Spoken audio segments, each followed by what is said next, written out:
Hello, everyone. I hope you're doing well today. We are checking in with an update, mostly around some rumors that we've heard recently and some concerning news that broke over the weekend.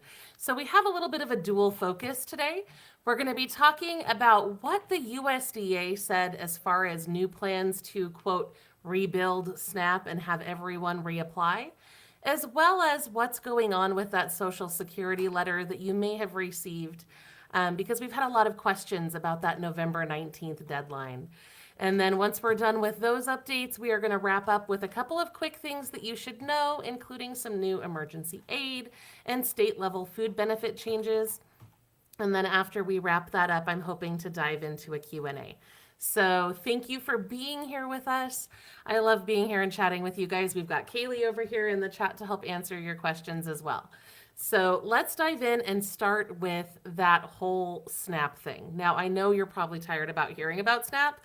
I'm tired of talking about SNAP updates, but it just seems like every day we're getting more and more of this news. So you've probably seen some headlines talking about how everyone is going to have to reapply for SNAP. And basically, this announcement came out of an interview with a news outlet, as far as I can tell. And the quote that I saw says that USDA Secretary Brooke Rollins said that they will, quote, have everyone reapply for their benefits to make sure that everyone that's taking a taxpayer funded benefit literally are vulnerable and that they can't survive without it, end quote. In another interview on CNN, Secretary Rollins said, quote, SNAP is a broken program. SNAP is full of corruption, end quote. And on Fox, she said that the program was rife with fraud. Now, this is a lot of words that's basically restating the same sort of position and attitude toward SNAP that we've been seeing in recent months. So the only thing necessarily new here is this idea that everyone would have to reapply. Now, from an administrative standpoint, that would be a nightmare for the states. We're talking about 42 million applications that would have to be reprocessed, and that's a big amount of work to put on those offices. So the reason we didn't address this earlier here on low income relief is because I was hoping we would get some sort of clarification or further explanation regarding what that timeline would look like, how they would even plan on implementing that, and so on and so forth. I know we've had a lot of you asking questions about it throughout the weekend, and I was hoping we'd get more details. But as far as I can tell at this time, USDA has not responded to any media outlets' request for clarification or timelines on this statement. They also have not explained how this plan differs from state level certification requirements, which is honestly kind of a big deal because SNAP recipients already have to recertify their data every 6 to 12 months in most cases. So, like Politico said, no information was provided on when or how people would need to reapply for this. So, when you see those headlines talking about the need for everyone to reapply for SNAP, I want you to be aware here. We're actually going to jump ahead really quick because I feel like this is really important. Sorry, I have a lot of notes in here. But I want you to know there's no timeline right now, and there's no instructions beyond your normal state recertification. If that changes, both USDA and your state are going to issue official guidance, and we'll be able to get that information to you. In the meantime, I need you guys to be very, very careful, because whenever a statement like this is made, scammers get excited and they're going to start sending out links and emails and clickbait trying to get you to click to reapply or whatever you think that you need to do. So please, please do not click on any like text message links or email links that you receive about reapplying for SNAP, because more often than not, those are going to be scams. You always want to make sure you're on your official state government website and that you're not giving your EBT information to anyone else, because that's how so many people are getting scammed. So I just want you to be aware of that, because whenever there's an announcement like this, we see an uptick in scams. So stay safe out there. Be careful. Know that this is something they're discussing, but there is not an official plan yet. Now, I did find some of this other part of the conversation interesting. So you may remember that earlier this year, Secretary Rollins who's leading the USDA, asked all of the states to turn over data on SNAP holders and what they've been purchasing and things like that so that it could go through a federal review. Usually that's all managed at the state level, but the federal government wanted access to that data. Now, 29 states have complied and sent that data over. Some others have refused, others have filed lawsuits to try to stop the issuance of that data. But even though they've only got access to 29 states' data, they have apparently found 186,000 dead people receiving benefits, 500,000 people who were receiving SNAP in more than one state. In the interview on Fox, she said that thousands were receiving benefits in 3 or 4 states. In another interview with another news outlet, it was mentioned that one man was receiving benefits in 6 states. They also found 226,000 fraudulent benefit claims and 691,000 fraudulent transactions, mostly stemming from skimming and scamming. She also said that 120 people had already been arrested for committing fraud and that they're expecting to complete more arrests. Now, I have mixed feelings on this. I know if this is true, this has got to be fixed, right?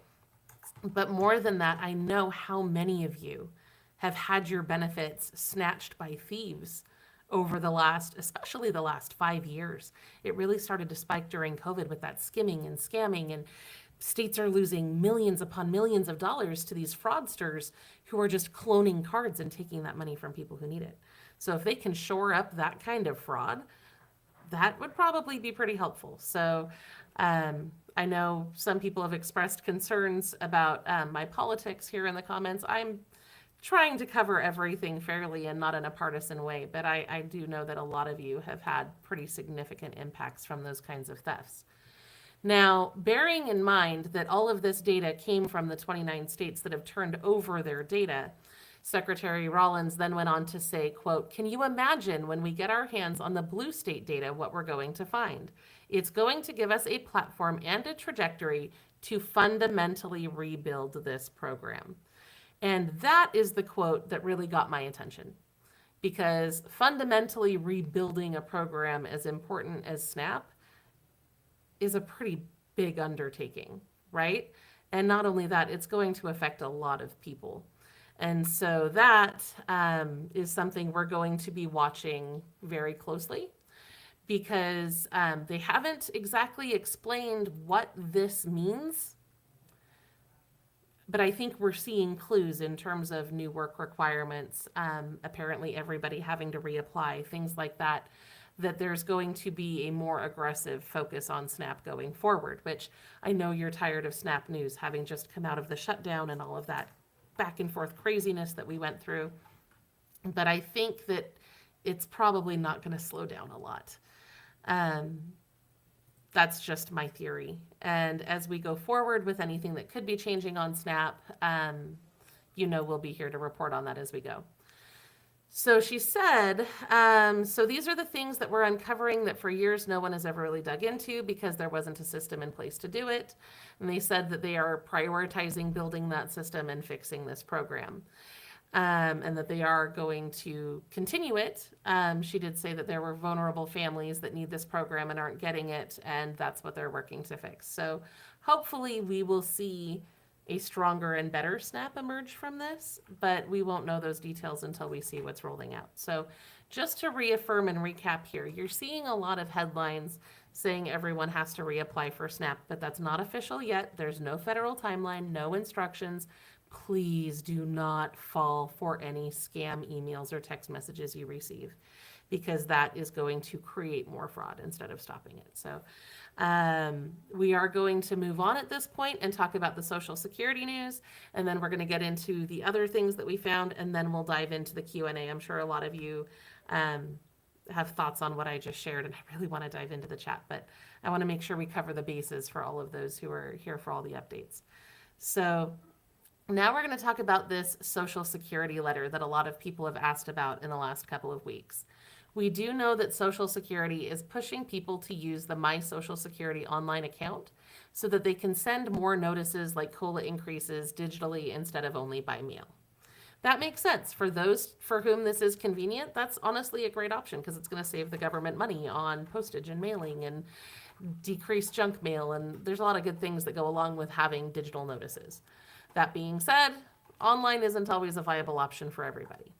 Now, we do know that earlier this year, the Social Security Administration finally gave Americans 24/7 access to their online account because the website had apparently previously been down 23 to 29 hours a week, which boggles my mind. But they did say that that system is available 24/7 now. And I know that some of you have reported receiving a letter saying that you absolutely have to sign up for one of these online accounts before November 19th. So we've been digging in and trying to figure out like what's going on with that. And as far as we can tell, the November 19th deadline isn't like a strict thing where there's going to be some sort of problem that emerges if you don't do it. It's just about getting that COLA notice. So on the Social Security website, it says, quote, COLA notices are available online to most beneficiaries through the message center of their personal My Social Security account if they created their account by November 19th of 2025. Now, they go on to say that this is a secure and convenient way to read your notices. Other notices are available there. It helps you get them faster. You don't have to worry about them being lost in the mail. There's a lot of benefits to receiving your notices this way. However, one of the takeaways I want you to have is that it's not strictly necessary. Okay, if you're uneasy with it, there's a lot of verification hoops you have to jump through. If that makes you nervous, I want you to know that you're not going to lose anything if you don't sign up for an online account before Wednesday. Okay, you're just going to get your update in the mail later. Nothing bad is going to happen. Your benefits are not going to stop. You are not going to lose any money. You are not going to miss out on your COLA increase. You're just going to get your COLA notice a little later because it's coming by the mail. So if that's something you've been worried about, and I know it has been, because we've been hearing comments on that, I just wanted you guys to be clear on that. So, okay. If you do want to sign up for this account, please make sure that you're on the official Social Security website. Don't just follow a link from a text message or anything like that. Type in ssa.gov to make sure you're in the right place. You can see on their homepage here, they make it really easy. There's a big blue button just in the screenshot right here. I was trying to point to it, but it says sign in or create an account. Just follow the prompts there. You will need either login.gov or id.me, and to sign up for those, you will need a valid government-issued photo ID, your social security number, your phone number, your mailing address, and a device with a camera so that you can upload photos of your ID and so on. It is a bit of a hassle to set that up, and if you're not comfortable with that technology, it's probably a good idea to have somebody help you because it's got some hoops to it. Now, like I said, it's not strictly required. This is just to get those COLA notices. So, yeah, just be careful. I always worry about scam traps because there's so many of them out there.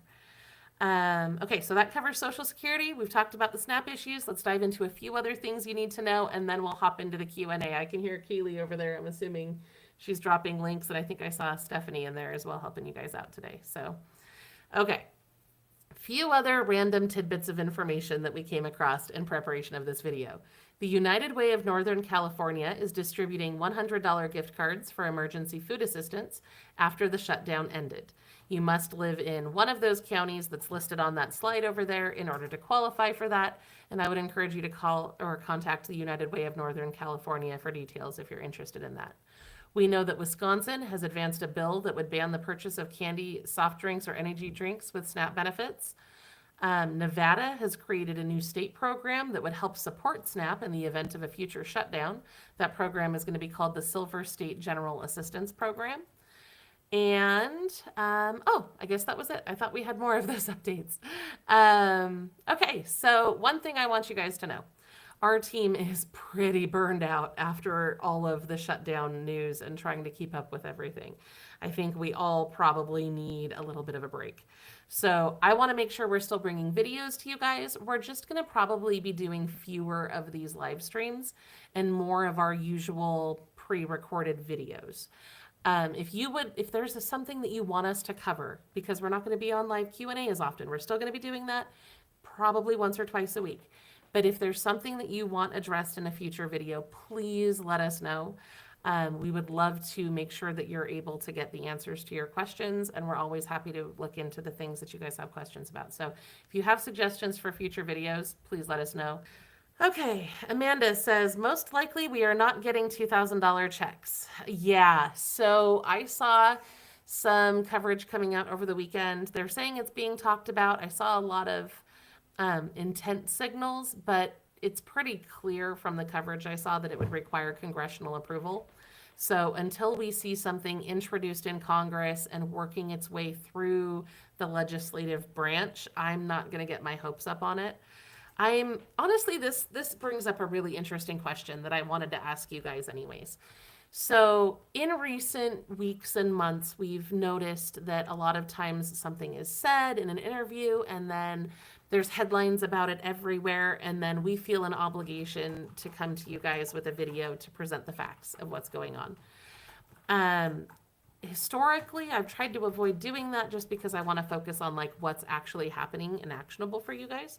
So I would be interested in hearing your guys' opinion about that. If you want me to continue covering things that are like breaking in the news, or if you want me to get back to doing more videos about programs you could actually apply for today, just as kind of an aside note there. I'm always interested in what you guys think because our goal is to create videos that are helpful for you, right? Okay, what do we got? All right, I have to reapply in February. Do I have to reapply sooner? No, not right now. They have said that everyone is going to have to reapply, but as it is, most people have to reapply every 6 months or every 12 months, depending. So right now, I think you're probably fine to wait for February. If that changes, we will certainly let you know. My thought, and this is purely a theory based on the research that I've done in the past and things that I know, I would assume that the people who are probably going to see an earlier recertification date are going to be people who are using the ESAP application, because a lot of states have implemented those ESAP forms so that people who are on fixed incomes can continue getting their benefits uninterrupted for like 24 to 36 months at a time. And so I'm not sure if we'll see an end to ESAP or if they're just going to like trigger that group to reapply. I don't know because they haven't given any specifics. But my theory is that that's the sort of action that we'll be seeing taken. Anyway, hopefully that answers your question. I'm answering someone. Okay, so I had to delete a troll, but I have a question for you. All right, Kaylee said that she had something. She was just working on something really quick. So, oh, thank you. I'm going to go ahead and highlight this really quick from Elizabeth. I appreciate this. I know you all know my face because I'm the one on here on the videos, but Kaylee's doing a fantastic job with the comments, and Stephanie's in here helping too. And it's so much easier on me to have a team of people who are helping with that, because I know for a long time when we were doing these live streams, you guys had to watch me like read everything so I didn't miss people, and that's no fun. So I'm super, super grateful for Kaylee and Stephanie doing what they're doing. There's been a lot of confusion surrounding this comment, and I think you Okay. that. What do you got for me? Let's take that off there. Sorry. I was thinking so people were saying that's not true, and there's yeah, so it yeah, I wouldn't have. Next time you see something like that, drop it in the chat privately so that I can see it without seeing it on screen. So there are a lot of churches out there that can help you with a variety of things. That is true. I never advocate fraud, so I wouldn't tell you to go to a church and give a testimony you don't believe in exchange for things. I don't think that that's right or fair. I do know that there are plenty of churches that are out there that will help you regardless of your belief. I think sometimes when we talk about charities, and I talk about Catholic charities or Lutheran services or anything like that, it sounds scary because it sounds like, well, if I'm not a member of that church, I can't get help. But most of the time, that is not the case, especially with the big ones like Catholic charities. You do not have to be Catholic to get help from them. They will help anybody. They've helped me, and I'm a member of a different faith before. It's been a lot of years, but I want you guys to know most of the organizations that we talk about in our videos especially are not going to require you to have a certain faith in order to help you. So hopefully that makes sense. Okay. Yeah, so I don't know about the proof for the fraud stuff. That's one of the things where when I showed that on that slide, I'm like, if that's true, that needs to be fixed. but I haven't seen data, so I don't know. But yeah, they did say that close to 200 people have been arrested so far for SNAP fraud, and we do know that at least the theft is a massive issue. Like there's evidence for that all over the place. Okay, Cheryl says, is there a way to get internet for those on SSDI and SNAP? Yes. So during the pandemic, we had the Affordable Connectivity Program, and it helped a lot of people. That program ended. A lot of people assumed that there was no more assistance with internet, but that is not the case. A lot of times, individual ISPs will have programs that can help you if you meet their requirements. And one of the easiest ways for you to prove that you are eligible is to show that you participate in a program like SNAP. So I'm going to go ahead and jump over here really quick and see, let me share my screen with you really quickly here. Let's see, that's not the way we do it. That's the way we do it. Okay. So this is on our website at lowincomerelief.com. You can see it's got our videos in there. You can ignore that. I never know whether people prefer to read or watch, so we try to make things as accessible as possible. In this post, you will be able to see all of the different internet assistance programs that we found, but you can see there's a lot of them here from AT&T, Comcast, Cox, Spectrum, and so on, where they will give you not necessarily free internet, but depending on which program you qualify for. In a lot of cases, that's going to be $30 or less, sometimes as low as $10 a month, depending on which program you qualify for. But that is where I would start your search, because we do vet that list and we look at that pretty often. So hopefully that helps. All right, Kaylee's saying she's not seeing a lot of questions come in. It's possibly an issue with our tech. Let's go ahead and there see. was one right here. Have we done that one? What is, ooh, that's a good question. So the most recent SSI changes that I've seen are the ones to the way that housing is calculated in the in-kind support and maintenance. So we do know from a couple of months ago, they were looking at something that would ultimately reduce SSI a bit for people who are living with relatives or with friends. If you're interested in SSI updates, I will go and do some additional research, see if there's anything new in that sphere that I need to present to you guys.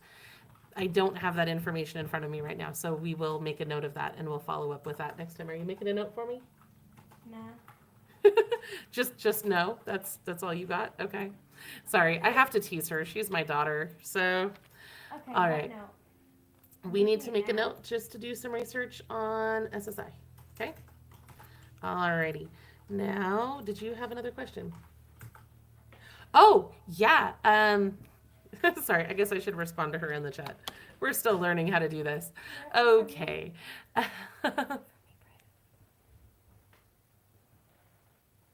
Sister, I can't figure out what you're saying, so just give me a minute. If you had a question, you can repost it there. Let's see. Yeah. Oh, good. This makes me happy. This is our goal right here, is to help put your mind at ease. I know things are chaos right now and it's super stressful. And I'm hoping that by answering your questions, we can bring you guys some peace. Let's see. Alrighty. Oh my goodness. Delphine says, do you have any updates for Alaska SNAP? We recertified in August. Still haven't received anything. So I know that Alaska has been dealing with a pretty significant backlog for a long time. August seems like a long time ago to wait. So I would reach out and check in with them. Maybe there was a letter that got lost in the mail or something, because that seems excessive. I do know that when they introduced the changes that came in the One Big Beautiful Bill Act, that there were special exemptions, especially for Alaska, because of the backlogs and the struggle that they've had in keeping up with things. But we can look at and see that too. Tanya says, what is the situation with Wisconsin banning soda purchases? Yeah, so they advanced a bill that basically gives the state permission to go ask the USDA for a waiver so that they can restrict, I believe it was, actually here, we can just look at the slide because I wrote it down. Candy, soft drinks, and energy drinks. We're seeing this happen in a lot of different states. Those changes are going to start hitting January 1st in several different states. And we do know that the current USDA leadership basically said that they would approve any of these waivers that they're asked to provide. So If Wisconsin moves forward with this all the way and they enact that, they're going to ask for that waiver. USDA will most likely approve that waiver, and then we'll find out dates and what we can expect in terms of that implementation.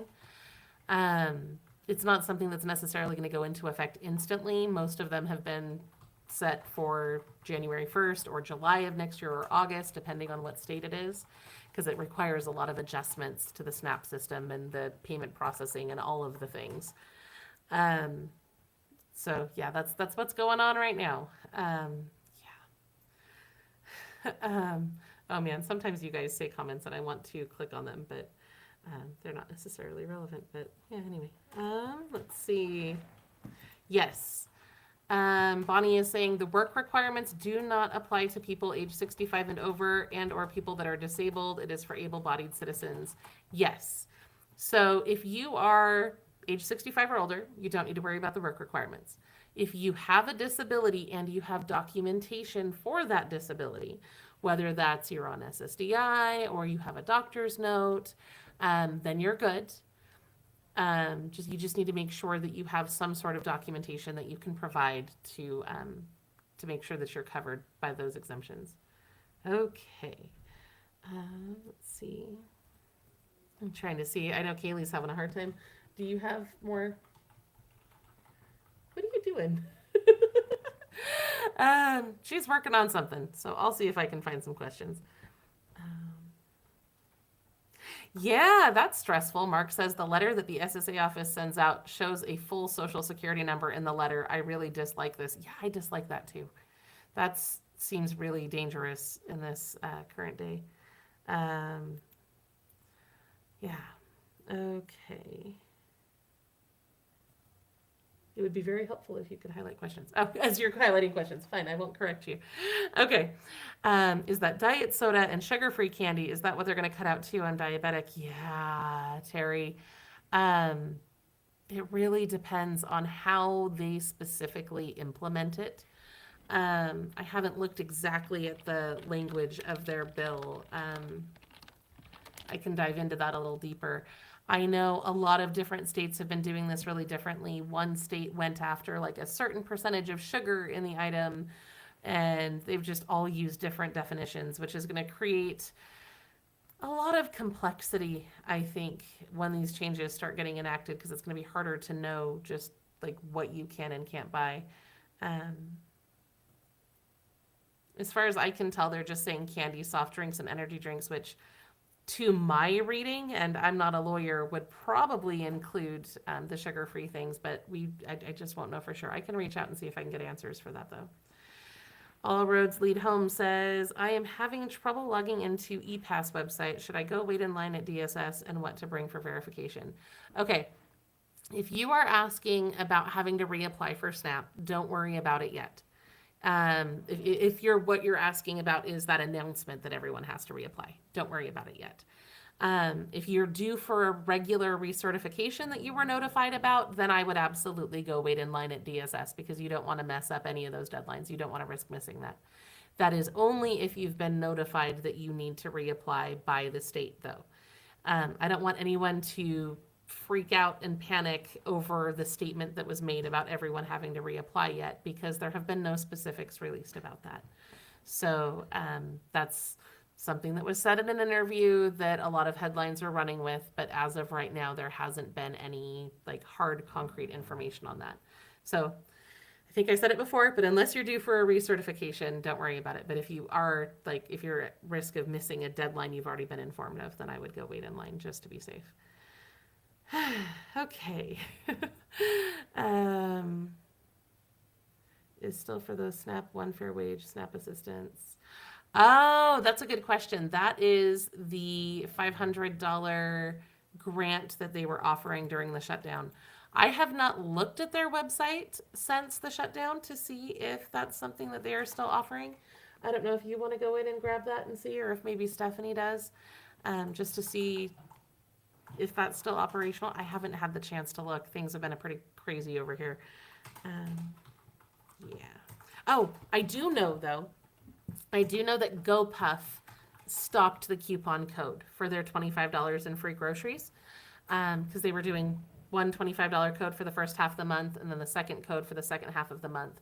We do know that they've decided to discontinue that second coupon code because the shutdown has resolved and people are getting their SNAP. So that's a bit of a bummer, but it's understandable too. So, okay. Yeah, Karen says, going to set up a hearing to try and get my SSDI after multiple denials. Definitely keep trying. Statistically, a lot of people are denied the first time they apply, and you just have to be persistent. I know we work with a partner who helps with SSDI appeals. If you're interested, maybe somebody can drop that link for me. But yeah, no pressure on that, but always be persistent. Don't just, what? That would be the appeals. No, that would be the appeals one. Yeah. Oh, right. Anyway. We're figuring it out. We got this. Okay. Let's see. It looks like I'm pretty far back in the chat. Kaylee, do you have more questions? I feel like, You answered this person's question. did I? Oh, yes. Always happy to help you guys. That's good. Let's see. Yeah, Christy's saying, I don't need to reapply for like 4 years, but since all this happened, do I need to reapply? Right now, no. Right now, you're fine. If you haven't been notified that you have a deadline, you're fine. I do think that they're probably going to implement something at some point that's going to lower that recertification window for the ESAP group, but that's just my theory, and it has not been announced officially yet. So for now, you should be fine. Yeah. I agree with what, I hope I say this right, Shayla is saying. Most people are probably just going to recertify to apply, and that's going to be fine. So, yeah. Are you really? Okay. Someone asks how you're doing. Oh my goodness. I am not doing great, I will admit. I appreciate you asking. We are all so worn out over here. Okay. Oh, that's odd. I don't know how to control that, honestly, from inside the live stream. I know when we do our pre-recorded videos, closed captioning is done automatically. I think after the live stream ends, then they process it and get the closed captions on. But I'm so sorry for that inconvenience. I do know how valuable that is because I always watch my videos on silent too. Always Learning says, what percentage is actually spent on soda and candy? So we do know that statistically about 10% of all SNAP benefits are spent on sodas. And I think that's kind of where this targeting is coming from, is they really don't like that. I don't know about candy necessarily, but I know soda is like the single biggest line item and that it was at about 10%. So, yeah. Does Michigan have the ESAP option? I haven't looked recently. Let's see. I really love the ESAP option because it's so useful for people. I hope that's not what they're going to go for. I'm just guessing when I say that. Let's see. Just checking the USDA website really quickly. Oh, they really don't make it easy to figure it out. Okay, so I'm going to drop this link really quick. It looks like this is where you would go to find out if they have ESAP, but I am a little, can't dive into it too deeply. Let me drop that really quick. Okay, hopefully that link is helpful in answering that question. How to help my son who has moved to another state and oh no. Oh, I'm so sorry, All Roads. That is terrible. So if your son's on disability, I'm assuming he has some sort of insurance coverage, whether that's going to be Medicaid or Medicare. If it's Medicare, I'd recommend that you call Chapter and make sure that you've got the best coverage for this kind of a situation. Depending on what condition is causing these kinds of issues, you may be eligible for something like a patient assistance program, or certainly a lot of the hardship grants that we have on our hardship grant list should be able to assist with that as well. That would be where I would look first for assistance, and you will absolutely be in my thoughts and in my prayers, because that's a very difficult situation, and I'm so sorry. All right, Angela is saying, what is ESAP? ESAP stands for Elderly Simplified Application Project, And that is something that we've seen introduced. It's not new anymore. I keep thinking it's new, but it's at least 7 years old, I think. And what it does is it shortens the EBT application usually to like 2 or 3 pages. And then if you qualify through ESAP because you have a fixed income and you don't have like income changes or anything, then you stay eligible for 24 to 36 months. So that's something that's been really, really helpful for a lot of seniors, people on fixed incomes who don't need to be reporting changes, helps them keep their benefits longer and without interruption. So that's what ESAP is. Let's see. Yes, is LIHEAP funding open yet? Not quite yet. Some states are accepting applications, but after the shutdown, it usually takes about 30 days for them to calculate amounts and get that money moving. And they did lay off the LIHEAP staff earlier this year, so it's expected to run a little slower than normal. So that funding isn't available yet, but some states are accepting applications. Now, I'm going to highlight this really quick, Kaylee. I know you've got another one for me. Hang on.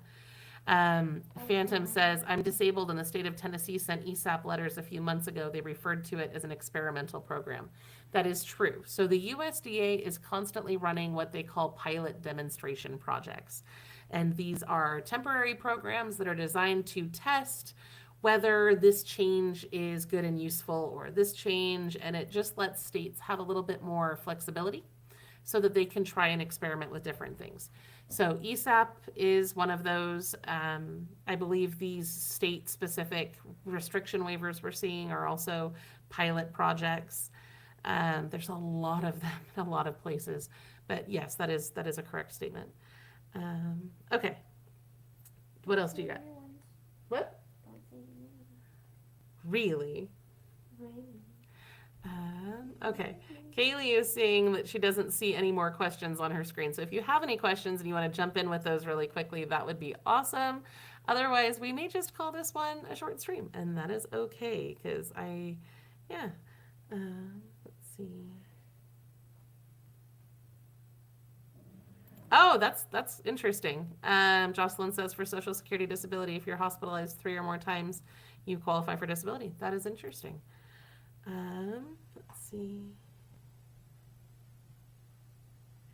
Yeah, so Richard is pointing out that a lot of times there's recertifications in January. So for people who receive Social Security or VA benefits where you're going to get that COLA hit, they are going to automatically adjust your SNAP benefits to account for the increase in your income, which I realize really sucks and honestly feels unfair because you get that little bump, it feels awesome, and then it gets taken up by SNAP reductions and rent increases and Medicare costs and all those other things that hit.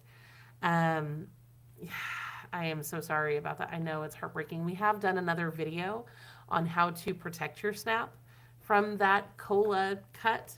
And if you're worried about Medicare eating into that COLA amount as well, I'd recommend that you call Chapter because open enrollment is still open and you may still be able to find a more affordable plan. So, yeah. Let's see. Angelic says, are there any programs to help people in debt on SSI not have to claim bankruptcy? So there are a lot of different programs out there that can help with debts. It's going to depend on what specific type of debt you have and like what the status of that is and different things like that. There aren't a lot that help with debts that are, I'm trying to figure out how to phrase this, like credit card type debts that are like way past due, things like that are harder to find help with. But if you're interested in debt relief, we have done another video on that recently. If either Stephanie or Kaylee can grab the link for our debt relief video that we did, I want to say it was shortly before July 4th. So probably look sometime in June or July on the main low income relief channel. We did a video and it was about, let's see, yes, that is the one. The giveaway that we talk about in this video has ended, but the other programs are still running. So she'll drop that link for you. She just grabbed it. Okay. This is really helpful clarification from Shayla explaining the difference between SSDI and SSI. Because those are two very different programs and they have a lot of different like qualifications and rules and extra benefits and things attached to those. Let's see. Oh, this is interesting. Okay. TT says there is extra help for end-stage renal disease with both Social Security and Medicare. That's really helpful to know. Thank you. Okay. Oh my gosh, that is so painful. I am so sorry, Warden Beth. That is, oof, that is such a difficult thing. That you're so close. Oh man. For cola cuts, can't you see if you can deduct increased medical expenses? Yes. Yes, always learning. That is a great catch. So if your medical expenses go up, you absolutely need to report that so you're getting the most out of your medical expense deduction. For those who aren't familiar, the medical expense deduction is something that can help offset your income for the SNAP program. You may be eligible if you are a senior or a person with a disability and you have out-of-pocket medical costs over $35 a month. Now, you can average that. So if it's not consistently $35 a month, but it's like $2,000 a year or whatever, they can average that out. But it can include all sorts of different medical expenses, including your premiums, your deductibles, your copays, the cost of your transportation to and from your appointments, food for a service animal even. There is so much in there that can qualify for that deduction. And when you report that, it will help reduce the amount of income that counts against you, which can help make you eligible for more SNAP benefits. A lot of people miss out on that deduction, and it is so amazing at helping people get extra SNAP benefits. It's just amazing. So, yeah. Oh, the audio is very low today, huh? That is very interesting because I haven't changed anything with my setup. I will have to go check out why that is. Probably when we're off of here, because I don't think I have the ability to troubleshoot it while I'm streaming. That's very frustrating. I am so sorry about that. I will definitely look into that and get that fixed before we do any more videos. We've got all the ones from there to the bottom. Okay. So, you guys are so awesome. Okay. Thank you, Stephanie. I just saw your comment come in. I appreciate you. All right. Let's see. Sorry, I'm just trying to read through because she said that People are telling me Kaylee the says, audio's good. oh, good. You guys are saying the audio is fine. That makes me happy. I appreciate that. I obviously can't hear myself, so I never know what to think about how the tech is working. I can hear you. All right. Well, Kaylee, I don't think it counts. My daughter looks at me and goes, well, I can hear you, but she's in the room with me, so that does not count. Oh my goodness, all roads. I love this and I appreciate it. Share low income relief with everyone. That would be wonderful. We'd really appreciate it. I don't know what is going on with the way YouTube is working right now, but it just seems like most of our videos aren't getting very many views. We did a whole bunch of them recently, not lives, but like pre-recorded ones, and like not very many people are seeing those, and I don't know why. So yeah, so I appreciate you guys. Appreciate you being here and participating in the chats and everything else. And like I said, if you have a thought on what you would like to see covered in a future video, please let me know, just to give you some ideas of what we're looking at. We're going to do some really interesting videos on grants in the next couple of weeks, and other things that I think you guys are going to find really, really helpful. We've got a lot of good stuff coming up, but I always want to hear your thoughts too. So, yeah, thank you.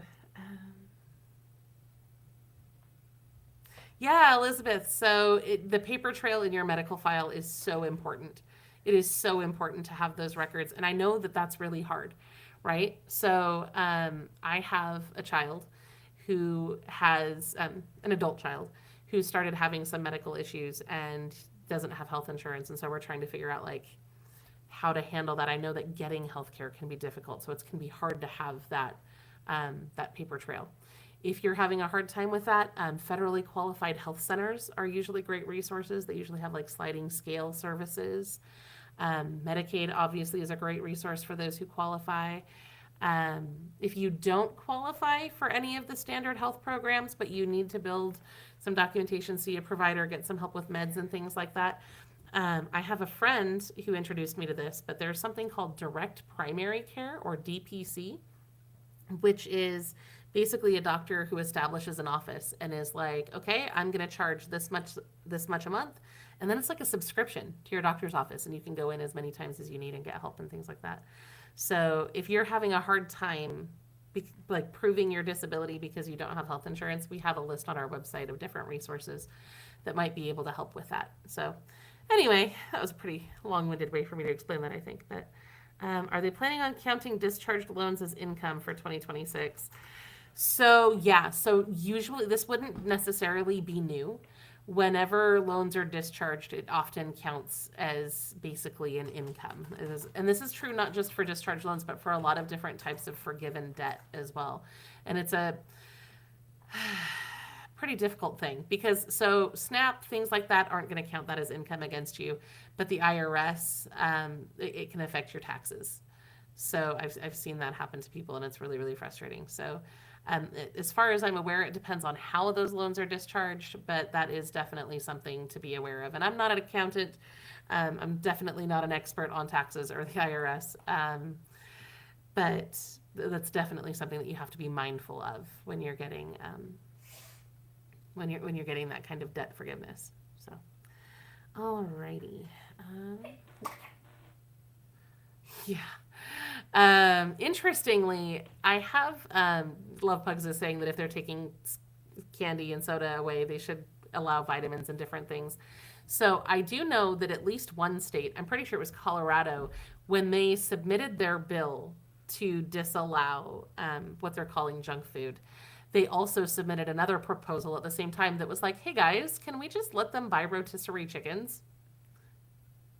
Which honestly makes sense because that's really cheap. That's like a major loss leader for Costco and other stores. And so it makes sense to me why that should be allowed. And it's not strictly under the hot foods rules.